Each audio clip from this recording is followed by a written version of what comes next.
à l'église ici, l'église n'existe pas pour le ciel, l'église existe pour la terre.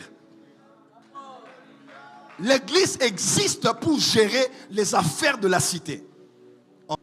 Pourquoi nous avons besoin d'amour? L'amour te permet de vivre Dieu sur la terre. Dieu n'a pas l'amour. Dieu n'a pas l'amour. Dieu est amour.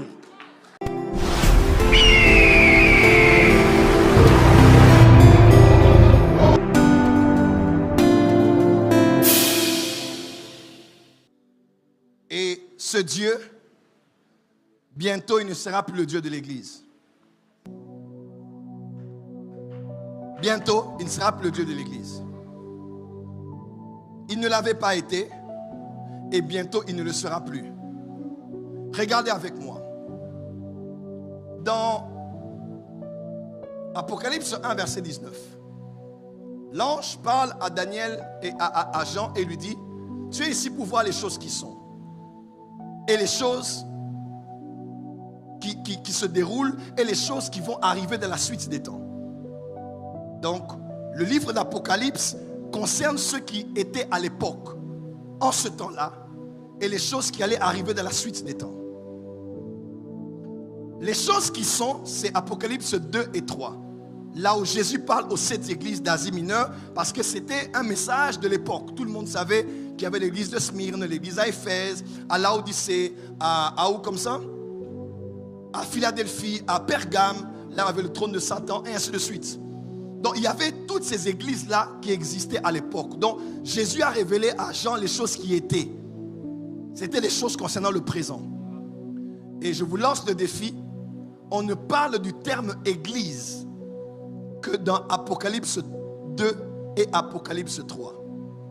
À partir de 4 jusqu'à la fin, on ne parle plus du concept église, mais on parle plutôt du concept épouse. À la fin, on dit: et l'esprit et l'épouse disent: viens. Et ceux qui lisent aussi le livre de cette prophétie disent aussi: viens, Maranatha, qu'ils viennent. Parce que le concept église est un concept de la terre. C'est sur la terre qu'on est église. Mais après l'enlèvement, au ciel, on sera l'épouse. On ne parlera plus d'église, parce que le terme église veut dire ecclésia, qui veut dire assemblée parlementaire, assemblée provinciale, assemblée gouvernementale par laquelle des hommes, l'élite de la cité, se mettaient à part pour décider des affaires de la cité. En d'autres termes, quand Jésus disait dans Matthieu chapitre 16, verset 17, je bâtirai mon église, il parlait d'un concept connu par les Romains et les Grecs.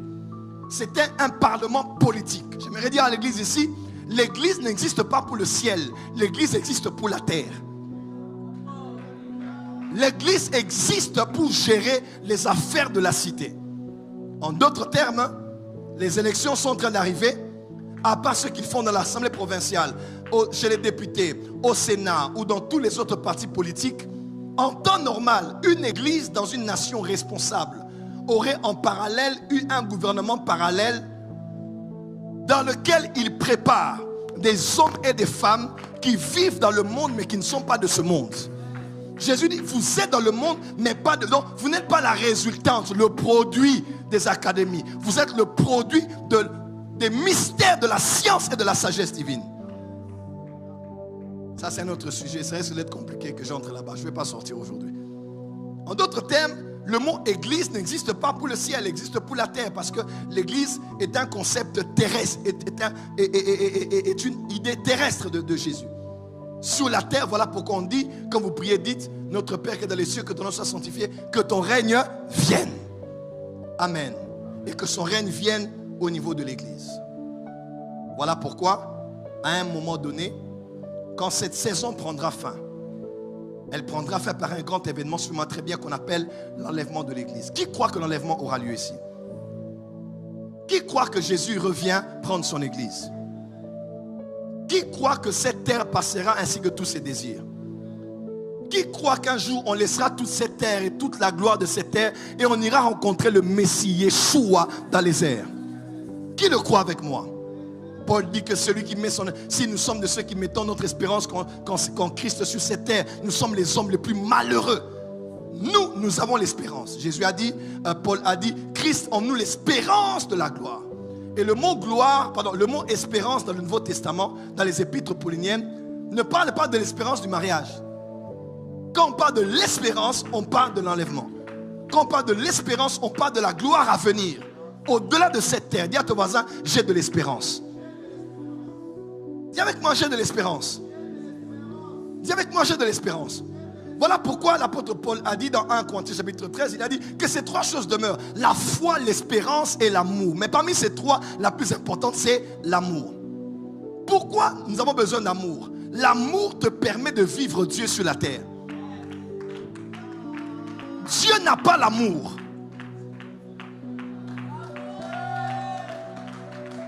Dieu n'a pas l'amour. Dieu est amour. Si on dit il a l'amour, ça veut dire que l'amour est quantitatif. Ça peut diminuer, ça peut augmenter. Dieu, il est amour. Oh mon Dieu. L'amour de Dieu a été manifesté envers nous. On dit dans Romains, lorsque nous étions encore pécheurs, Christ est mort pour nous. En d'autres termes, l'amour de Dieu ne dépend pas de ton amour. Donc c'est pas si toi tu aimes Dieu que Dieu va t'aimer. Aujourd'hui dans l'amour chantage, oh une femme va être soumise seulement si toi aussi tu m'aimes. Il est écrit, Marie aimez vos femmes. Moi je ne suis pas soumise parce que toi tu ne m'aimes pas. Donc c'est donnant, donnant. Ça c'est vous, Dieu n'est pas là. Dieu que tu sois soumis ou pas, il t'aime. Hein? Que tu l'aimes ou pas, il sera avec toi. Donc Dieu n'est pas comme dans nos philosophies humaines là. Je n'ai pas donné parce qu'il n'a pas donné, ou je donnerai quand il donnera. Dieu t'aime. Et dans Jérémie on dit je t'aime d'un amour éternel.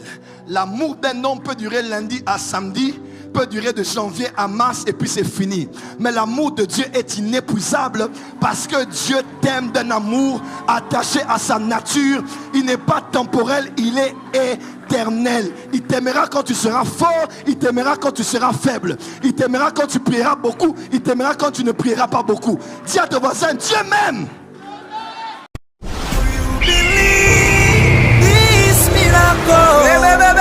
Supernatural.